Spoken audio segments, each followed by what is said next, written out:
Hai mom semua, welcome back to my channel, dan makasih banget buat yang sudah klik video ini. Jangan lupa tombol subscribe-nya ya moms.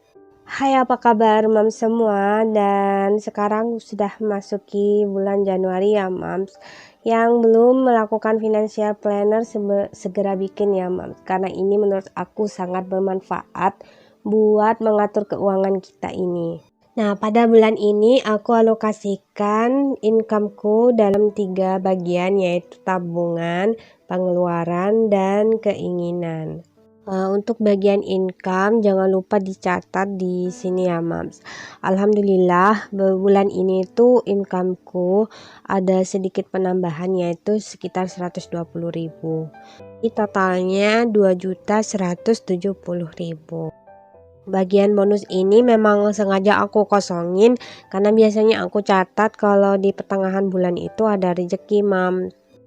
Untuk bagian giving biasanya aku alokasikan, biasanya aku kasih saudara yang terdekat dulu, seperti adik ipar atau keponakan gitu.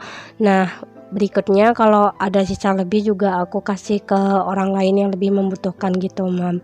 Selain itu juga aku biasanya nggak berupa uang mam, jadi misalkan 50.000 ini aku mau berbagi buat tetangga gitu berupa masakan, jadi dibudget 50.000 gitu mam, nggak harus berupa uang juga buat giving. Nah, berikutnya yang aku catat itu bagian hutang.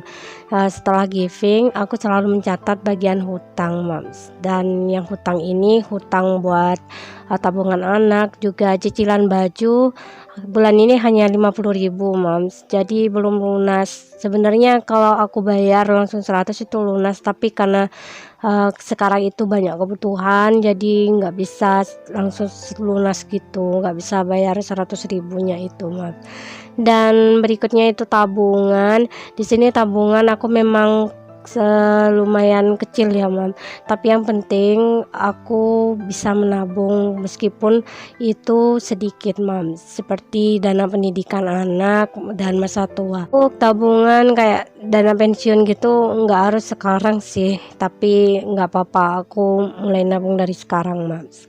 Dan dana darurat ini aku targetkan 18 juta, jadi memang nggak pernah aku pakai.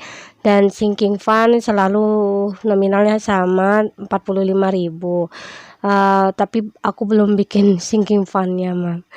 Dan berikutnya aku fix expenses, itu pengeluaran kita yang nominalnya tuh selalu sama, seperti bayar SPP atau iuran. Untuk iuran ada kenaikan mam, biasanya 30.000 jadi 45.000 karena iuran RT-nya naik, dan ada iuran untuk PKK juga mam. Dan untuk variable expensesnya seperti biasa aku mencatat kayak belanja bulanan, terus mingguan. Nah, mingguannya ini aku ada kenaikan juga 50.000 karena untuk empasi adik ya mam, jadi adik mulai makan, jadi harus ada penambahan untuk belanja mingguannya itu. Ada bumbu 50.000. Memang bumbu ini aku pisah mam dari belanja mingguan biar gak bingung untuk mencatat arus cash flow-nya itu. Lalu ada jajan anak 50.000, listrik dan PDAM-nya 250.000 seperti biasa. Dan gas dan galon ini aku naikkan karena masak bubur ya mam. Aku mulai masak empasi gitu, perlu banyak gas, biaya gas gitu mak. Bensin tetap seperti bulan-bulan sebelumnya 45.000. Lalu di sini ada pulsa 100.000, dan baby aku naikkan anggarannya jadi 250.000 karena ada selain popok juga aku beli snack-snack buat bayi gitu mas. Dan keinginan di sini sebesar 25.000. Keinginan itu buat aku gitu mam, buat hobiku atau pengen jajan gitu di luar. Nah, aku mulai menganggarkan buat kebutuhanku juga ya mam, soalnya ketika aku beli sesuatu jadi aku harus mengurangi budget yang lain, dan itu benar-benar sangat mengganggu buat catatan cash flow-nya gitu mam. Jadi ya kita harus menyisihkan uang buat diri kita sendiri mam.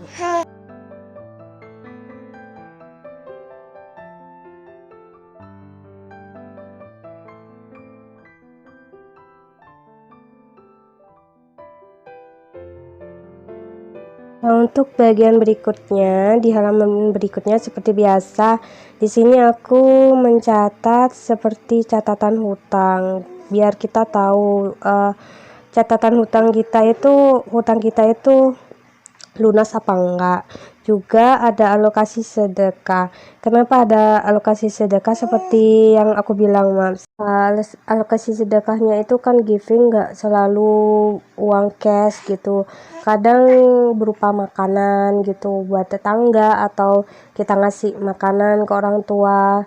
Dan kalau ada sisa uang, kita bisa buat sedekah bulan depannya. Jadi digabung gitu uangnya.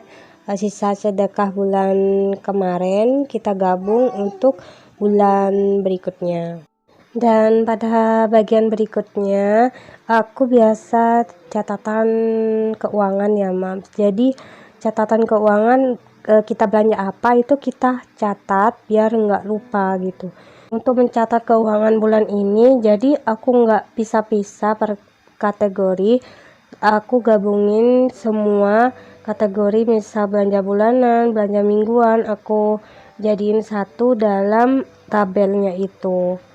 Setiap minggu aku akan evaluasi pengeluarannya biar aku tahu mana yang over budget dan mana yang perlu dievaluasi, perlu diperbaiki budgetnya. Dan makasih banget buat yang sudah nonton video ini sampai akhir, dan semoga videoku ini berkembang dan juga bermanfaat buat kalian semua ya.